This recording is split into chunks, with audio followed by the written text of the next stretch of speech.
प्रिय विद्यार्थियों, मैं डॉक्टर वेद प्रकाश, सह आचार्य, राजकीय महाविद्यालय अजमेर। हम पिछले वीडियो में जो चर्चा कर रहे थे, जो टॉपिक हमारा था, उसी को हम आज कंटिन्यू करेंगे। प्रबंध के क्रियात्मक क्षेत्र, फंक्शनल एरियाज ऑफ मैनेजमेंट। इसका दूसरा भाग आज हम देखेंगे। पहले भाग में हमने देखा था कि फंक्शनल एरियाज में उत्पादन प्रबंध है, विपणन प्रबंध है, क्रय प्रबंध है, वित्तीय प्रबंध है और सेवी वर्गीय प्रबंध है। इसके बाद में प्रबंध का जो क्रियात्मक क्षेत्र आता है वो है रिसर्च एंड डेवलपमेंट मैनेजमेंट, शोध एवं विकास प्रबंध। शोध एवं विकास प्रबंध के अभाव में संस्था को तकनीकी दृष्टि से कॉम्पिटिटिव बनाए रखना पॉसिबल नहीं है। प्रबंध का ये एक बहुत ही महत्वपूर्ण भाग है और ये संस्था के कुशल संचालन के लिए टेक्निकल एरियाज में रिसर्च और डेवलपमेंट का काम करता है। उत्पादन में कैसी सामग्री लानी है, उत्पादन की विधि कैसे रखनी है, उत्पादन के यंत्रों और उनके उपकरणों और उनके तकनीकी पहलुओं का अध्ययन करता है और उनमें कोई सुधार हो सकता है तो उसके लिए प्रयास करता है।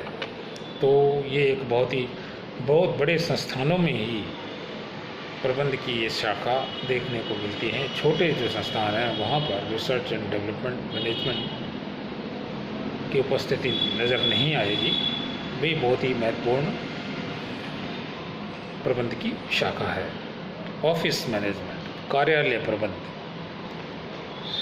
कार्यालय का संस्था में वही स्थान है जो घड़ी में मुख्य जो कमानी है उसका होता है।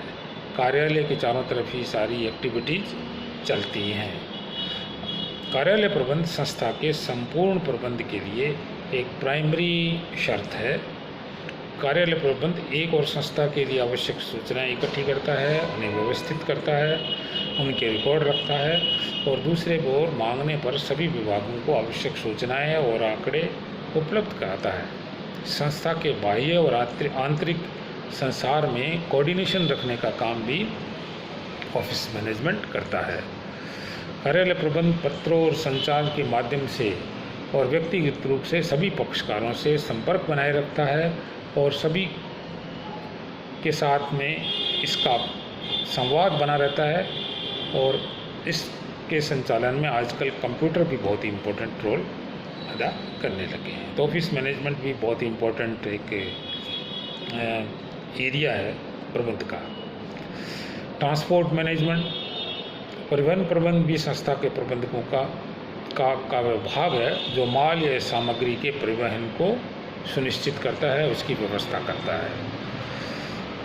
माल कहाँ से लाना है, कैसे भेजना है, किस तरह से भेजना है और कम से कम लागत पर जल्दी से जल्दी माल का परिवहन एक जगह पर किया जाए। तो माल के परिवहन के साधनों का चुनाव, भंडारण, पैकिंग, लोडिंग, अनलोडिंग इत्यादि लॉजिस्टिक मैनेजमेंट से रिलेटेड सारे काम इसमें होते हैं। और जल थल नभ किस तरह से माल भेजना है, माल की क्वालिटी कैसी है, जल्दी ख़राब होने वाला है तो तेज़ गति के साधनों से भेजना पड़ेगा।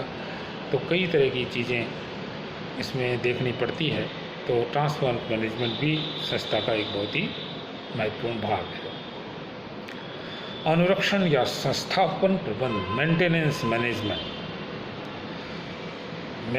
मैनेजमेंट या संस्थापन प्रबंध संस्था के जो संयंत्र है, मशीनें हैं, उपकरण हैं, कारखाने की संपत्तियां हैं, इन सब के रख रखाव की व्यवस्था करता है, इनको मेंटेन करने की व्यवस्था करता है। तो ये भी एक बहुत इम्पोर्टेंट शाखा है प्रबंध की। टाइम मैनेजमेंट, आधुनिक समय में टाइम मैनेजमेंट भी बहुत ही इम्पोर्टेंट शाखा होती जा रही है। समय के बारे में कहते हैं कि टाइम इज़ मनी और ये बिल्कुल सही है। प्रबंधकों को भी समय का पूर्ण प्रबंध करना पड़ता है और उसे अपने समय का अपने विभिन्न कार्यों में इस प्रकार आवंटन करना पड़ता है कि प्रत्येक कार्य को उसके महत्व के अनुसार समुचित समय दिया जा सके। तो टाइम मैनेजमेंट भी आज के ज़माने में सफलता के लिए एक बहुत ही महत्वपूर्ण ज़रूरत है।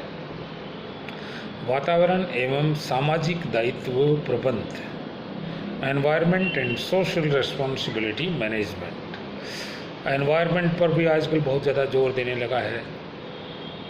तो वातावरण जो है वातावरण एक ऐसी चीज़ है, एनवायरनमेंट एक ऐसी चीज़ है जिसका ध्यान प्रबंधकों को रखना ही पड़ेगा। आजकल नए नए नियम आ गए हैं, नए नए कानून आ गए हैं, तो प्रबंधकों को संस्था के आंतरिक और बाह्य वातावरण में संतुलन बना के रखना पड़ता है।